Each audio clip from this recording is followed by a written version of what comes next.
Kung ang US ay mayroong Boyz II Men, hindi naman magpapahuli ang Pilipinas dahil mayroon tayong South Border, ang banda na umusbong noong dekada 90 na nagbigay sa atin ng mga OPM hits na magpahanggang ngayon ay bentang-benta pa rin sa bawat Pilipino. Even if the rest may know, everything will be nagtatanong easy. Na naman. Ngunit sa kabila ng mga tagumpay at kaliwat ka ng parangal na natanggap nila, nakapagtatakang wala ni isang bokalista ang nagtagal dito.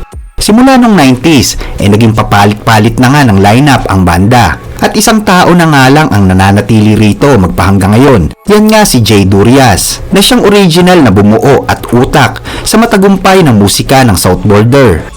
Pero bakit nga ba walang nagtatagal na singer sa kanilang grupo? May mali nga ba sa pamamalakad ni Jay? O sadyang gusto lang talaga nila ng mas malaking oportunidad sa industriya? Halika mga tropa, at yan ang ating aalamin. Pero kung bago ka pa lang sa aking channel, ay hinihiling kong mag-subscribe ka na. Pindutin mo na rin ang notification bell upang updated ka sa mga video na gaya nito. Let's go! Ang South Border ay unang nabuo noong 1993 at ang kanilang pangalan ay nagmula sa kanilang pinanggalingan na Davao South Down. Binubuo lamang ito noon ng 5 miyembro sa pangunguna ng keyboardista na si Jay Durias, saksoponistang si Rick Hunasa, Tata Balane para sa bass, Paul Benitez para sa drums, Jack Rufo sa guitar at Brix Ferraris para sa vocals. Taong 1996 nang mai-release ng South Border ang kanilang self-titled album. Tampok nga sa album na ito ang kanilang unang big hits na kahit kailan. Naging trademark na nga ng kanta ang napakataas na falsetto ng lead vocalist nila na si Brix at saxophone solo ni Rick Hunasa.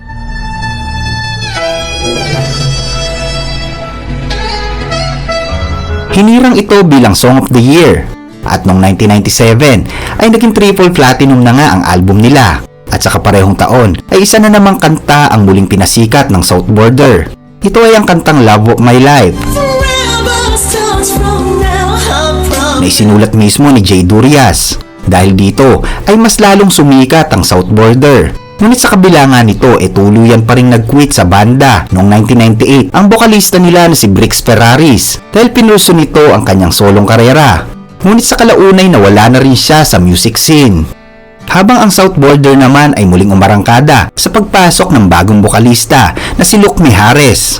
Nagampanan kasi nito ang mahihirap na kanta ng South Border at nakapagpasikat din ng ilang singles kagaya ng Sayo at Habang Atin ang Gabi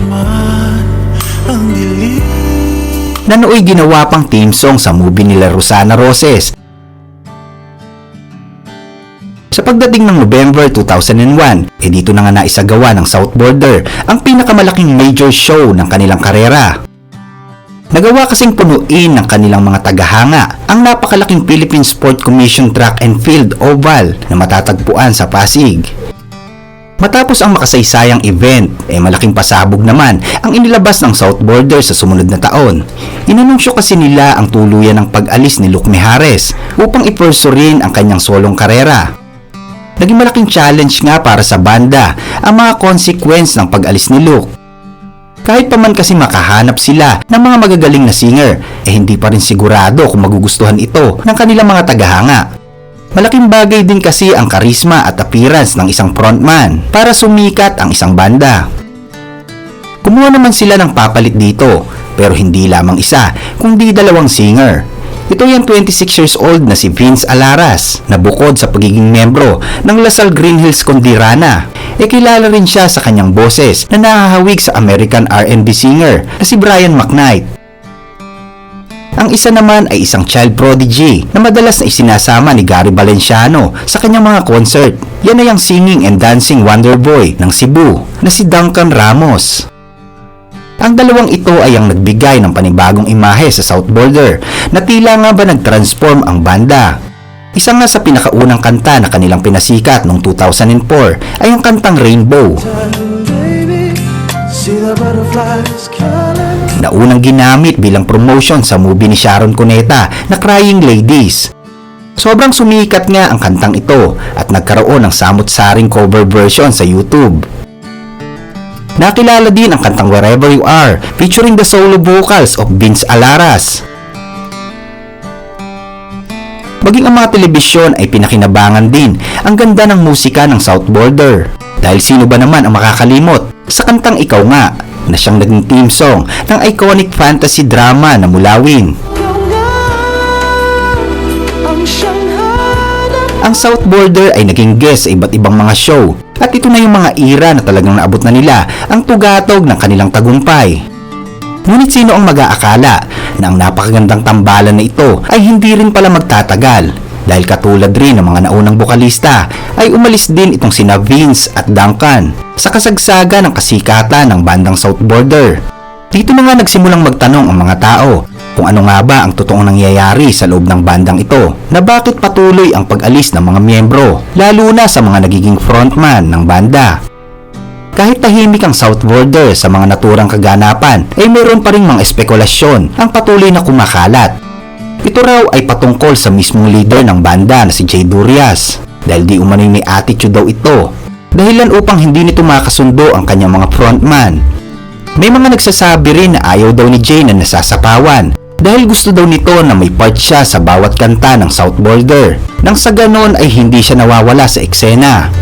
Gayunpaman ay wala namang sapat na ebidensya upang kumpirmahin ang naturang kwento. Wala kasi ni isa man lang sa mga past member ng South Border ang nagsalita ng hindi maganda tungkol kay Jay. Wala di umanong pag-aaway ang naganap. Patunay na nga rito ay ang makailang ulit na pagsasama ng mga miyembro sa mga reunion concert na isinasagawa ng South Border. Sa paglipas ng mga taon, ay mas naging open na nga si Jay Durias tungkol sa mga usapin na ito. Sa kanyang mga interview, unti-unti na nga niyang inire-reveal ang mga dahilan ng isa-isang pag-alis ng kanyang mga bokalista noon. Doon ay sinabi ni Jay, "I would like to say I'm not really holding them down in the neck. They can leave anytime. They can come back anytime. There are moments that we get to reunite with the past vocalists. We are purely music." Sa madaling salita, hindi nga nire-required ni Jay sa kanyang mga bokalista na manatili sa banda. Pwede silang umalis kahit anong oras, lalo na't kung hindi na sila masaya. Sa part naman ni Vince at Duncan, ay binahagi din ni Jay Durias na sa mga lumipas na taon nga raw ay aminado siya na dumoble ang pagtaas ng kanyang standards. Naging masyado raw siyang istrikto at marahil ay hindi na kinaya ng dalawa ang labis na pressure. Nilinaw naman ni Jay na wala talagang pag-aaway na naganap sa loob ng banda. Suportado niya ang kanyang mga bokalista sa kung anuman ang gusto nilang tahakin sa kanilang buhay. Gusto na rin daw niyang bumitaw at magsulo na lamang. Ngunit kahit saan daw siya magtanghal, South Border pa rin ang tawag ng mga tao sa kanya. Kaya naman pinagpatuloy na lang niya ang banda. Sa ngayon kasi ay tanging si Jay Durias na lang ang natitirang original member ng South Border. Matapos umalis noong 2013 ang pinakahuling founding member na si Rick Honasa.